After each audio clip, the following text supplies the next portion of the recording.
भ्यो नमः हरिः ओम्। श्रीशैले सदयापात्रं धीभक्त्यादिगुणान्नवं यतीन्द्रप्रवणं वन्दे रम्यजामातरं मुनिं लक्ष्मीनाथसमारम्भां नाथयामुनमध्यमाम् अस्मदाचार्यपर्यन्तां वन्दे गुरुपरम्परां।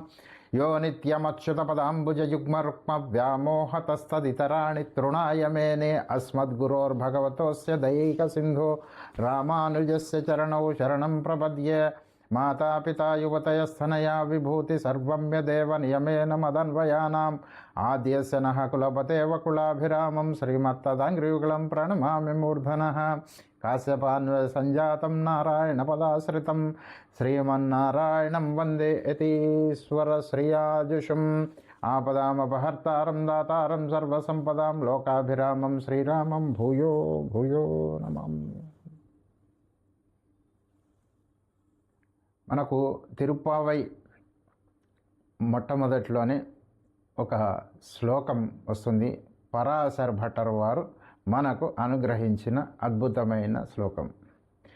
నీళాతుంగస్తనగిరితటీ సుప్తముద్బోధ్య కృష్ణం పారార్ధ్యం స్వం శృతి శతశిరసిద్ధమధ్యాపయంతి స్వోచ్ఛిష్టాయాం సృజనిగళితం యాబలాత్కృత్య భుంక్తే గోదా తస్యై నమ ఇదమిదం భూయ ఏవాస్తు భూయః.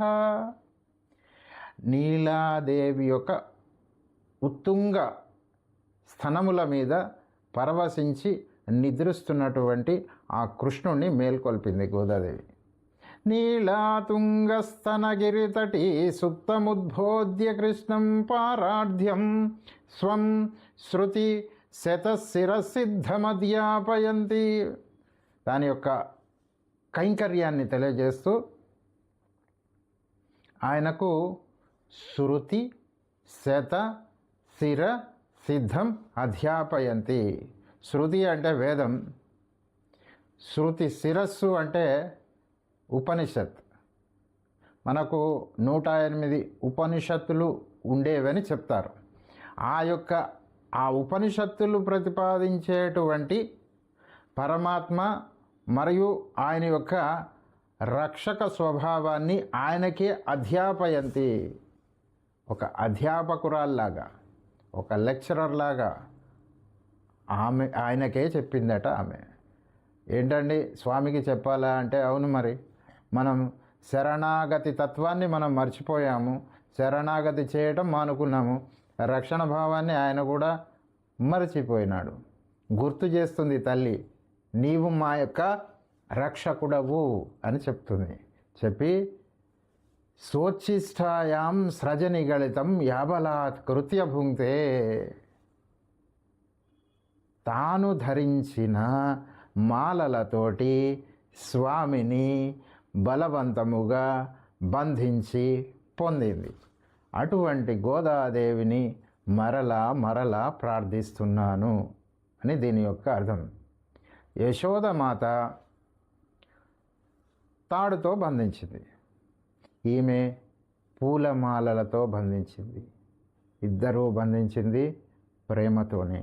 ఈ యొక్క శ్లోకం మనకు ఎలాగ ఉపయోగపడుతుందంటే, ఆ ధనుర్మాసములో ఆ తిరుప్పావై చదువుతాం కదా, ఆ తిరుప్పావై అంటేనే భగవద్ అనుభవము. అది ఒక జలాశయం అనుకుందాం, స్విమ్మింగ్ పూల్ అనుకుందాం. ఈ యొక్క శ్లోకము స్ప్రింగ్ బోర్డ్. ఆ స్ప్రింగ్ బోర్డు మీద నిల్చుంటే కాస్త కిందికి వంగినట్టు వంగి ఒక్కసారి అందులో ఎగిరి దూకటానికి ఉపయోగపడుతుంది. అటువంటి అద్భుతమైన శ్లోకాన్ని ఇచ్చిన వారు పరాశర భట్టర్ వారు. వారికి నమస్కరిస్తూ సాష్టాంగ దండ ప్రణామములు సమర్పిస్తూ మనము మిగతా శ్లోకాల్లోకి వెళదాం. అన్నవయల్ పొదువై ఆండాళరంగర్కు పన్ను తిరుప్పావై పల్పదియం ఇన్నిసయ్యాల్ పాడిక్ కొడుతాల్ నప్పా మాలై పూమాలై సూడిక్ కొడుతాళై చొల్లు. వీటిని తిరుప్పావై తనియన్లు అంటారు. వీటిని మనకు అనుగ్రహించిన వారు ఉయ్యకొండార్. ఉయ్యకొండార్ ఎవరు? నాథమునుల యొక్క శిష్యులు. వారు శరణాగతి శాస్త్రాన్ని బాగా బోధించేవారు. వారిచ్చిన అద్భుతమైన తనియన్. అన్నవయల్ పుదువై ఆండాళ్ అరంగర్కు. పాడి పంటలతో సమృద్ధిగా ఉన్నటువంటి, హంసలు సంచరిస్తున్నటువంటి శ్రీవిల్లిపుత్తూరులో జన్మించిన ఆండాళ్ రంగనాథుడికి తాను మధురముగా గానం చేసినటువంటి తిరుప్పావై అనే ఆ యొక్క గ్రంథంలోని పాసురాలు 30 పాసురాలను ఆ రంగనాథుడికి సమర్పించింది. అలాగే తాను ధరించినటువంటి పూమాలలను కూడా ఆ స్వామికి సమర్పించింది. అటువంటి గోదాదేవికి ఓ మనస నీవు నమస్కరించు అంటున్నారు. సూడి కొడుత సుడర్ కొడియే తొల్పావై పాడియరళ వల్ల పల్ వళయాయ్ నాడి నీవేంగడవర్కన్నై విధియన్ రవిమాత్తం నంగడవా వண்ணమే నలుగు.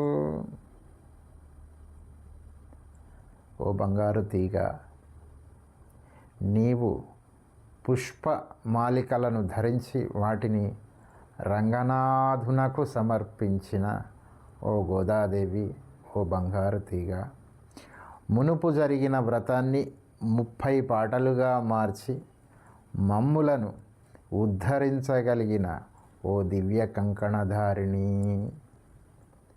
నీవు వెంకటాచలపతికి ప్రియురాలుగా చేయమని మన్మధుడిని నీవు ప్రార్థించావు. ఆ యొక్క ప్రార్థన మాయందు కూడా అనుగ్రహించి మమ్ములను వెంకటాచలపతికి సేవకులుగా అయ్యేటట్టుగా అనుగ్రహించు తల్లి గోదా అని దీని యొక్క భావము.